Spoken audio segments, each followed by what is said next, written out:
So US callus बने मैं अगर आप देख रहे हैं मेडिकल मांगरशन और आज हम स्ट्रीम करने वाले हैं एलेक्सिड का चैप्टर नंबर 37 और 38 और भाई 70 डेज में आप लोगों ने मेरे 300 सब्सक्राइबर्स पूरे करवा दिए यार। मतलब ऐसा सपोर्ट दिखा रहे हो कि मैं ही पागल हो जाऊंगा। तो इस तरीके का सपोर्ट जाके मेरे इंस्टा पे भी दिखाओ, वहाँ पे मैं अक्सर आता जाता रहता हूँ, अक्सर क्या मैं रोज ही आता हूँ। और हाँ, मैंने वीक हीरो नाम का एक मानवा भी एक्सप्लेन किया था, तो जाके उसको सपोर्ट दिखाओ। अगर तुम लोग उस पर सपोर्ट दिखाते हो तो मैं उसका चैप्टर 2 भी लाऊंगा। भाई एक बार मैं कुछ ज्यादा ही बोल गया। तो जो भी हो सारे के सारे वीडियोस का लिंक आपको डिस्क्रिप्शन में मिल जाएगा और इंस्टा का लिंक कमेंट बॉक्स में। तो जो भी हो चलो शुरू करते हैं इस वीडियो को बिना किसी देरी के। तो इस चैप्टर के स्टार्टिंग में हमें डेलन को दिखाया जाता है और वो बोलता है क्या आखिर ये किस तरीके का बकवास है। और यहाँ मिस्टर पार्क भी होते हैं। मिस्टर पार्क उससे बोलता है देखो डेलन, मेरे पास कोई रीजन नहीं है तुमसे झूठ बोलने का। जिसमें डेलन बोलता है वो आखिर मुझे कैसे पता होगा, वो ने काफी ज्यादा शांत स्वभाव का बच्चा है और तुम बोल रहे हो कि वो किसी के साथ फाइट किया। तुमने उसे रोकने की कोशिश भी की लेकिन वो फिर भी नहीं रुका। ये बकवास नहीं तो और क्या है। उसने रेकलेसली एक्ट किया, ये पता होने के बावजूद भी कि मैं सीक्रेटली यूनियन का मेंबर हूँ। जिसमें पार्क बोलता है हाँ ये बिल्कुल सच है। और डेलन फिर से बोलता है और तुमने मुझे ये भी बताया था कि वो दूसरे अवेकेंड वंस के साथ भी मुसीबत खड़ा कर रहा है, वो भी हॉस्पिटल के रूम में। तो पार्क इसमें भी हामी भरता है और ये सब सुन के डेलन को काफी ज्यादा गुस्सा आता है उनके ऊपर। और इस वक्त पार्क काफी ज्यादा सीरियस लग रहा होता है और पार्क डेलन से पूछता है डॉक्टर डेलन, आपको तो पता ही होगा उनके पर्सनैलिटी के बारे में। मुझे पता है वो आपके सामने काफी ज्यादा ओबीडियंट है, पर चाहे जो भी हो मैंने उसे जैसे विटनेस किया है वो एक नंबर का घटिया और रेकलेस लड़का है। जो सुन के डेलन तो काफी ज्यादा जोर से हंसने लगता है। पार्क बोलता है डॉक्टर डेलन, मैं चाहता हूँ कि आप उसे कुछ एडवाइस दे, क्योंकि वो ऐसी चीजें अगर दोबारा करता रहा तो ये उसके लिए काफी ज्यादा बुरा हो सकता है। तो डेलन इसमें बोलता है शायद मुझे उन सब चीजों की जरूरत नहीं पड़ेगी। और पार्क बोलता है मैं श्योर हूँ कि वो अपने मेंटर की बात तो जरूर सुनेगा। लेकिन डेलन के ऐसा बिहेवियर देख के पार्क तो काफी ज्यादा हैरान होता है। और यह डेलन हंसते हुए बोलता है आखिर इसमें इतनी बड़ी दिक्कत क्या है, ये तो गर्म खून वाले बच्चों के लिए कॉमन है। तुम्हें शायद किसी सीरियस चीज के ऊपर काम करना चाहिए, ना कि इस चीज के ऊपर। और वैसे भी वुन ने अगर ऐसा कुछ किया है तो उसका कोई स्ट्रॉन्ग रीजन होगा। वुन बिना मतलब के ऐसे कुछ भी चीजें नहीं करता। पर पार्क बोलता है लेकिन डॉक्टर डेलन, पर डेलन बोलता है देखो ऐसे उल्टी सीधी चीजों से मेरा समय बर्बाद मत करो, और मैंने जो चीजें मांगी थी जल्दी से वो चीजें मुझे लाके दो। आखिर उन चीजों को लाने में इतनी देर क्यों लग रही है, तुमने बोला था कि तुम जल्दी ला दोगे। वैसे भी मुझे सब चीजों से कोई फर्क नहीं पड़ता, अगर ये रोज भी हो तब भी नहीं। और वैसे भी जल्दबाजी में यूनियन है ना कि मैं। और यहाँ पार्क चुपचाप बस उसकी बातें ही सुनने जा रहा होता है। और फिर पार्क वहां से चला जाता है और डेलन अकेले अकेले कुछ सोच रहा होता है। और वो सोचता है वो अकेला बच्चा, उसने उन सबके नाक में दम कर दिया है। वो सच में उससे भी ज्यादा बेहतर है जितना मैंने सोचा भी नहीं था। फिर हमें उसी जगह का सीन दिखाया जाता है जहाँ पे वो अभी रहता है और वहाँ पे वो अपना स्कूल का यूनिफॉर्म पहन रहा था। और फिर हमें जियो के घर का सीन दिखाया जाता है जहाँ पे जियो सारे बिल्लियों को खाना दे रहा था और जियो भी स्कूल जाने के लिए पूरे रेडी होता है। और कीडन उसे बोलता है आखिर तुम इतनी जल्दी स्कूल क्यों जा रहे हो। तो जियो इसमें बोलता है मैं काफी दिनों से स्कूल मिस कर रहा हूँ और मेरी तबीयत अभी काफी ज्यादा बेहतर है, तो मैं स्कूल जाने वाला हूँ। जो सुन के कीडन बोलता है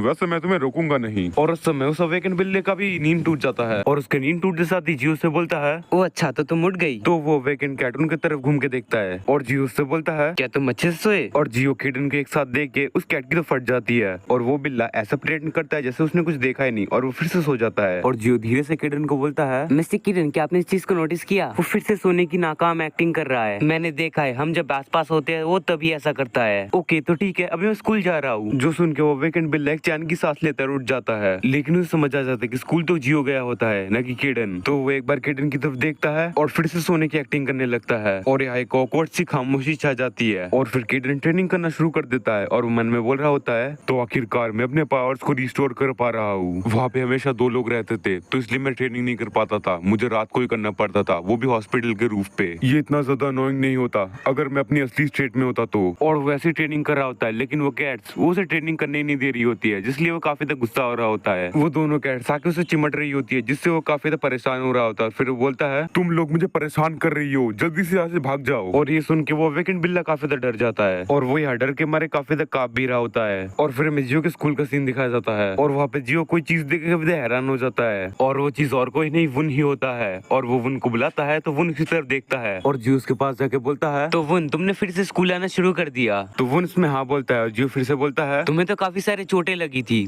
तो तुम फिर भी स्कूल आए। तो वुन इसमें बोलता है वैसे तुम्हारी जो चोटें है वो तो मेरे से भी बदतर है, लेकिन तुम फिर भी स्कूल आए तो मैं नहीं आ सकता। और यहाँ ये दोनों ऐसी बातें कर रहे होते हैं और एक क्लास के बाकी सारे चमन चूतिए इन्हें काफी ज्यादा अजीब निगाहों से देख रहे होते हैं। और जियो पे हंसते हुए बोलता है सच कहूँ तो मुझे तुम्हारे साथ बिल्कुल भी बोरिंग नहीं लग रहा है। वैसे मुझे लगा था कि मैं अकेला ही स्कूल आया हूँ, मुझे काफी ज्यादा खुशी होती है कि जीसीओक भी स्कूल आया होता। रुको मैं देख के आता हूँ कि जीसीओक स्कूल आया है कि नहीं, उसका क्लास 1 था ना। और यहाँ वुन ऐसे ही जियो के जाते हुए देख रहा होता है और यहाँ वुन कुछ सोचता है और फिर हमें कुछ देर पहले का फ्लैशबैक का सीन दिखाया जाता है, जहाँ पे मिस्टर पार्क और वुन का कॉन्वर्सेशन है। और यहाँ वुन बोलता है क्या यूनियन, और यहाँ पार्क बोलता है हाँ, जैसा कि तुम जानते हो डॉक्टर डेलन अभी वो हमारे यूनियन के कस्टडी में है, वो भी हमारे घेराबंदी में है उनके क्राइम्स के लिए, पर उन्होंने हमारे साथ काफी अच्छे से कोऑपरेट किया और तुम्हारे साथ जो ट्रीटमेंट हो रहा है वो भी बदल जाएगा अगर तुम यूनियन के साथ जुड़ जाते हो तो। और ये सब सुन के वुन तो काफी परेशान हो जाता है। फिर हमें प्रेसन का सीन दिखाया जाता है जब वुन ये सब सोच रहा होता है। और फिर हमें जियो का सीन दिखाया जाता है जो क्लास 1 के बाहर खड़ा रहता है और बोलता है मुझे जीसीओ दिख नहीं रहा है। तो क्लास 1 के बाहर एक लड़का आता है तो जियो से पूछता है हे एक्सक्यूज मी, क्या जीसीओ का जाया है? तो वो लड़का घबराते हुए पूछता है पर क्यों, तुम आखिर जीसीओ के बारे में क्यों पूछ रहे हो मुझसे? तो जियो उसके जवाब में बोलता है क्योंकि मुझे जानना है इसीलिए। तो वो चश्मिश बोलता है मुझे नहीं पता, वो काफी दिनों से स्कूल नहीं आ रहा है। और ये बोलते साथ वो लड़का क्लासरूम में चला जाता है और अपना जियो मोटी बुद्धि का वो काफी कंफ्यूज लग रहा होता है। और फिर हमें स्कूल के बाहर का सीन दिखाया जाता है और यहाँ पे वही 3 छपड़ी होते हैं और उनमें से एक बोलता है अरे यार मुझे सच में काफी गुस्सा आ रहा है, हे क्या तुम जीसीओ के साथ टच में हो? तो ये सुन के वो काले बाल वाला बंदा बोलता है तुम्हें क्या लग रहा है क्या मैं हूँ? मैंने उसे काफी बार कॉल किया लेकिन उसका फोन वो स्विच ऑफ है। वो पागल कमीना, क्या वो हमें इग्नोर कर रहा है? और वो वुन नाम का बच्चा वो भी वापस आ गया है। तो वो काले बाल वाला बंदा बोलता है क्या उसके साथ कुछ हुआ तो नहीं, क्योंकि वो इतने दिनों तक हमारे कॉल्स को इग्नोर नहीं करता है। तो ये सुन के वो दूसरा बच्चा बोलता है मुझे पता है शायद उसके साथ क्या हुआ है, शायद उसे लग रहा है कि हमारे साथ रहने पे वो मुसीबत में पड़ सकता है और वो तब से हमें इग्नोर करने लगा है जब से हम उससे मदद मांग रहे हैं कि जाके उस दूसरे स्कूल वाले बच्चों को पीट के आने के लिए। फिर वो दूसरा बच्चा वुन के बारे में सोच के बोलता है ये जरूर उस कमीने की वजह से हो रहा है, जब से हम उस वुन बच्चे से पिटे हैं तब से हम लोग उस चूहे से पिटे हैं सिर्फ और सिर्फ जीसीओ की वजह से। तो वो काले बाल वाला बंदा बोलता है हाँ तुमने बिल्कुल सही कहा, मुझे जब भी वो याद आता है मुझे काफी ज्यादा गुस्सा आता है। और दूसरा बच्चा बोलता है हाँ, अभी वो हमारे साथ काफी ज्यादा एटीट्यूड दिखा रहा है, उस जैसे एक लोनर के ऊपर हमने काफी ज्यादा बड़ा एहसान किया है अपने ग्रुप में लेके, वो एक अच्छे फाइटर के साथ साथ उसके पास काफी सारे पैसे भी है। तो दूसरा बच्चा बोलता है अरे यार तूने बिल्कुल सही कहा, और दीवार के पीछे खड़े होके जीसीओ की सब चीजें सुन रहा होता है। और वो बच्चे अभी भी बोले जा रहे होते हैं अगर हम उसका पिछवाड़ा चाटे तो फिर वो हमारे ऊपर पैसे की बारिश कर देगा, वैसे आखिर एक टीनेजर के पास इतना सारा पैसा आया कहाँ से? तो दूसरा बच्चा बोलता है उससे हमें क्या करना है, शायद वो पैदाइशी अमीर होगा, हमें बस उसका नाम लेना पड़ता है दूसरे स्कूल के बच्चों के सामने और वो लोग घुटने के बल बैठ जाते हैं। उसका नाम भी काफी यूजफुल है पैसे कमाने के लिए, लेकिन अभी ये ज्यादा काम नहीं आता क्योंकि जीसो का हमारे साथ ज्यादा दिखता ही नहीं है। और ये चीजें सुन के जीसो काफी हैरान हो जाता है और मन में बोलता है क्या ये लोग मेरा नाम यूज करके दूसरे स्कूल के बच्चों से पैसे लेते हैं? और उसी समय वहाँ पे कोई बोलता है अभी तुम लोगों ने क्या कहा? और ये आवाज जीसो पहचान जाता है और ये आवाज जियो की होती है। जियो बोलता है क्या तुम लोग दूसरे बच्चों से पैसे लेते हो और वे जीसीओ का नाम यूज करके? और वो छपड़ी जियो को देख के बोलते हैं आखिर तू कहाँ से टपका? और जियो बोलता है क्या जीसीओ के इस बारे में सब कुछ पता है? और वो छपड़ी लौंडे फिर से बोलते हैं आखिर तुझे से क्या करना है? तो जियो बोलता है क्या तुम लोग जीसीओ के दोस्त नहीं हो? तो वो छपड़ी बोलते हैं आखिर से तुझे क्या फर्क पड़ता है, तू अपना काम करना। देख चूजे, हमारे काम में टांग अड़ाने की कोशिश मत कर, ठीक है? वो कुतिया का बच्चा जीसीओ की हो, वो कभी हमें एक दोस्त की तरह ट्रीट नहीं करता है। क्या तुम्हें इस सच के बारे में पता था? तो जियो बोलता है पर फिर भी तुम उसके दोस्त होने का नाटक तो करते हो, है ना? जो सुन के वो लोग बिल्कुल चुप हो जाते हैं और जीसीओ की सुन के मन में सोचता है आखिर ये बच्चा हमेशा दूसरे लोगों के बीच टांग क्यों आता रहता है। और ये सोचते साथ जीसीओ अफवाह से चला जाता है। और फिर हमें स्कूल के बाहर का सीन दिखाया जाता है जहाँ पे जियो उनको बोल रहा होता है पता नहीं क्यों लेकिन स्कूल के जो सारे स्टाफ थे वो मुझे देख के काफी ज्यादा सरप्राइज हो गए थे। वैसे क्या तुम्हें पता है मैं काफी दिनों से स्कूल में एब्सेंट था, वो भी बिना किसी नोटिस के। मुझे सिर्फ एक ही चीज का डर था कि वो मुझ पे शक न करने लगे। और फिर हमें पास का सीन दिखाया जाता है जहाँ पे उसका टीचर उससे बोलता है हे जियो, क्या तुम ठीक हो? तुमने अचानक से स्कूल आना बंद कर दिया और जब मैं तुम्हारे घर गया था तो वहाँ पे भी कोई नहीं था और ना ही कोई फोन का जवाब दे रहा था। क्या तुम्हें पता है मैं तुम्हारे लिए कितना ज्यादा चिंता में था? और फिर मैंने जब तुम्हारे गार्जियन से बात की फिर मुझे पता चला कि तुम एक कार एक्सीडेंट में घायल हो गए थे। और टीचर ने ये बात इतनी ज्यादा जल्दी में कही होती कि जियो को कुछ समझ ही नहीं आ रहा होता। फिर जियो उनको बोलता है ये कितनी ज्यादा अच्छी बात है कि शिनवा ने मेरे लिए इस चीज को कवर अप कर दिया। और उन बोलता है क्या उन्हें इससे ज्यादा बढ़िया एक्सक्यूज नहीं मिला था? जो सुन के जियो कुछ समझ नहीं पाता। और फिर हमें दिखाया जाता है कि उनके समय क्या हुआ होता है। टीचर उनसे बोलता है मैं काफी ज्यादा खुश हूँ कि अब तुम पहले से बेहतर हो। मैं काफी ज्यादा हैरान हो गया था जब मुझे पता चला था कि तुम्हारा कार एक्सीडेंट हुआ है। और यहाँ पर यूनियन वालों ने भी सेम एक्सक्यूज दिया होता है। वो जो दूसरे क्लास का ट्रबल मेकर बच्चा है, मैंने सुना है कि वो भी कार एक्सीडेंट में घायल हो गया था। और मैंने तो ये भी सुना है कि तुम तीनों एक ही कार से घायल हुए हो। सच में आजकल लोगों को थोड़ा केयरफुली ड्राइविंग करना चाहिए। और यहाँ ट्रबल मेकर मतलब जीसीओ की बात हो रही होती है जो आप लोग समझ चुके हो। और इसे सुनने के बाद जियो बेवकूफों की तरह हंसने लगता है। फिर जियो बोलता है हाँ तुमने बिल्कुल सही कहा, हम तीनों के लिए एक ही एक्सक्यूज यूज करना करना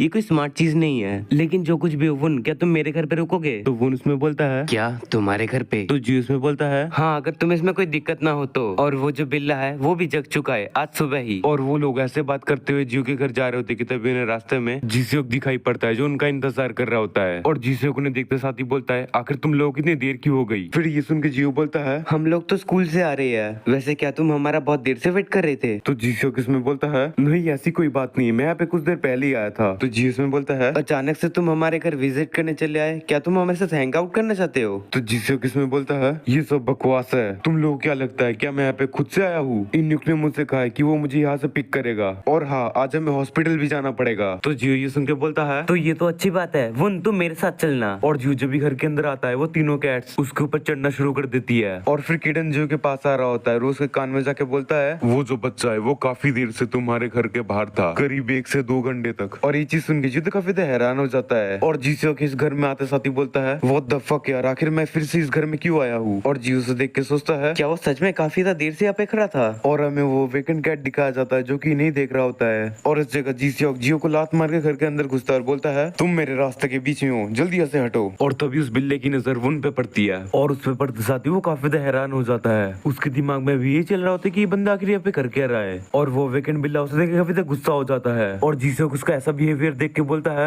आखिर इसको क्या हुआ, आखिर ये ऐसा क्यों कर रहा है? तो जियो से देख के बोलता है नहीं नहीं ऐसा कुछ नहीं है, बस ये थोड़ा सा गुस्सैल है। फिर जियो काफी ज्यादा कंफ्यूज वे में बोलता है मुझे एक चीज समझ नहीं आ रही, आखिर ये बिल्ला इसे देख के क्यों गुर्रा रहा है? और फिर वो बिल्ला धीरे धीरे अपनी एनर्जी रिलीज करके वेकेंट मोड में आ रहा होता है, लेकिन तभी किसी का पंजा उसके सर पे पड़ता है और ये तीनों ये सब देख के काफी ज्यादा हैरान हो रहे होते हैं, या फिर बोलो सिर्फ जिसियोक, क्योंकि वो उनको इन सब चीजों में ध्यान नहीं होता और जियो इसको तो पता ही होता है सब कुछ। और ये सब कुछ और कोई नहीं केडन ही होता है। और केडन उस बिल्ले के पास आते हुए बोलता है यो बडी, क्या तुम्हें नहीं लगता कि तुम्हें शांत हो जाना चाहिए? और केडन की ऐसी धमकी सुन के तो बड़े बड़े अवेकनेस डर जाए तो ये कैट क्या चीज है? तो ये बिल्ला भी डर के मारे शांत हो जाता है और एक साधारण बिल्ले की तरह अपने आप को चाटने लगता है। और इसके बाद यहाँ पे बिल्कुल खामोशी छा जाती है और मुझे एक चीज समझ नहीं आ रहा कि जिसियोक का पैर कहाँ है। फिर जिसियोक वुन का मजाक उड़ाते हुए उससे पूछता है यो वुन, आखिर तूने इसके साथ ऐसा क्या किया जो इतना पागल हो रहा है? फिर जिसियोक इसके पास बैठ जाता है और बोलता है जैसा मैं देख पा रहा हूँ वुन, तुम इससे डर रहे हो, क्या तुम सच में मुझसे मजाक कर रहे हो? तुम इस छोटी सी चीज से डर रहे हो? आखिर मुझे समझ नहीं आ रहा कि तुम्हारे साइज का कोई इंसान इस चीज से कैसे डर सकता है? तुम डर रहे हो इस छोटी सी बिल्ली से, ये तो काफी ज्यादा क्यूट है। तो ये बोल के जिसियोक उसके पास हाथ बढ़ाता है, लेकिन वो बिल्ला उसके हाथ पे काट लेता है और उसके कांटे से उसके हाथ से खून भी निकलने लगता है,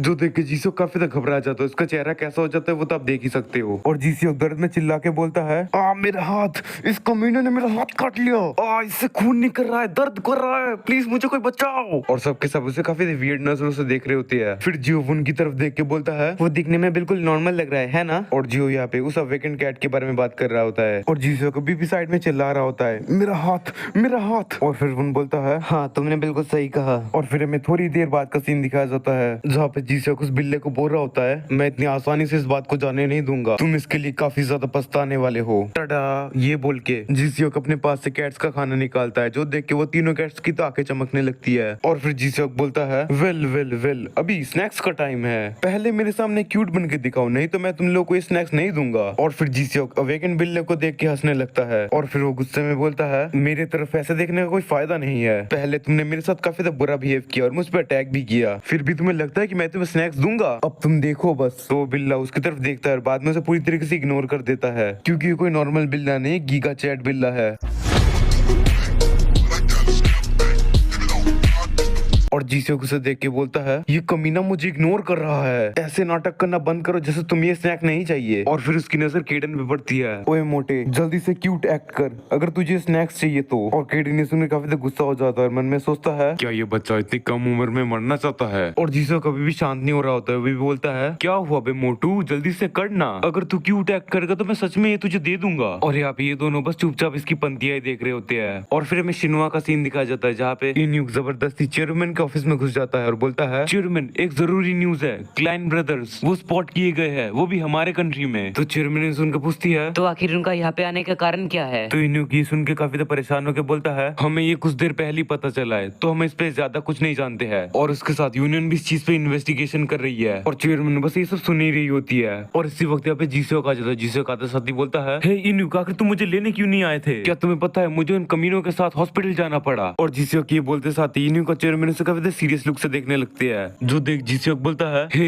आखिर तुम लोग इतने सीरियस मूड में क्यों हो? जो सुन यूनिक बोलता है, एक खतरा काफी ज्यादा पास आ रहा है। जो सुन के जीसियोक बोलता है, आखिर वो है क्या? फिर यूनिक से बोलता है, मुझे एक इन्फॉर्मेशन मिली है कि क्लैन ब्रदर्स वो हमारे कंट्री में स्पॉट किए गए हैं। जो सुन के जीसियोक बोलता है, क्या वो लोग वांटेड क्रिमिनल्स नहीं है जो कि पैसों के लिए कुछ भी करते हैं? तो यूनिक सुन के बोलता है, हाँ तुमने बिल्कुल सही कहा, और सिर्फ यही नहीं, वो अवेकेंड वंस के वांटेड लिस्ट में भी है। वो लोग पैसों के लिए कुछ भी कर सकते हैं और वो लोग अवेकेंड वंस को भी बेचते हैं और इसके साथ साथ वो और भी काफी ज्यादा बुरे बुरे काम करते हैं और इसके साथ वो लोग काफी ताकतवर भी है, तो उनके साथ डील करना काफी ज्यादा मुश्किल हो सकता है। तो ये सुन के जीसियोक बोलता है, तो आखिर वो हमारे कंट्री में आए क्यों है? तो इनुकी सुन के बोलता है, अभी तक मुझे इसके बारे में कोई जानकारी नहीं है और मुझे नहीं लगता कि वो हमारे चेयरमैन की टेरिटरी में आने वाले हैं। तो जीसियोक सुन के बोलता है, ठीक है मैं समझ गया, लेकिन अगर वो यहाँ पे आए तो तब हम क्या करेंगे? और फिर हमें यूनियन के बंदों का सीन दिखाया जाता है जो कि कुछ जले हुए लाशों के पास होते हैं और उन्हें देख रहे होते हैं। और फिर वो बंदा पार्क के पास जाके बोलता है, डायरेक्टर मैंने उनका आइडेंटिटी चेक किया और मुझे लग रहा है कि वो लोग यूनियन के पीछे है। क्लेन ब्रदर्स वो लोग काफी सारे हमले कर चुके हैं, हम उन्हें ढूंढने की काफी कोशिश कर रहे हैं लेकिन वो मिल नहीं रहे। और ये सुन के पार्क काफी ज्यादा गुस्सा हो जाता है और वो बोलता है, जल्दी से उनके पास किसी को भेजो और उसे सेफ्टी दो और जल्दी से उन्हें ट्रैक करना शुरू करो और इस चीज में मैं भी तुम्हारे साथ रहूंगा। और फिर हमें दो पर्सन्स को दिखाया जाता है जो एक गलियारे से कहीं जा रहे होते हैं और ये वही ब्रदर्स होते हैं और उनमें से एक ब्रदर बोलता है, क्या ये सही रास्ता है? तो दूसरा ब्रदर बोलता है, हाँ क्योंकि डॉक्टर डेलन को लास्ट यहीं पर देखा गया था।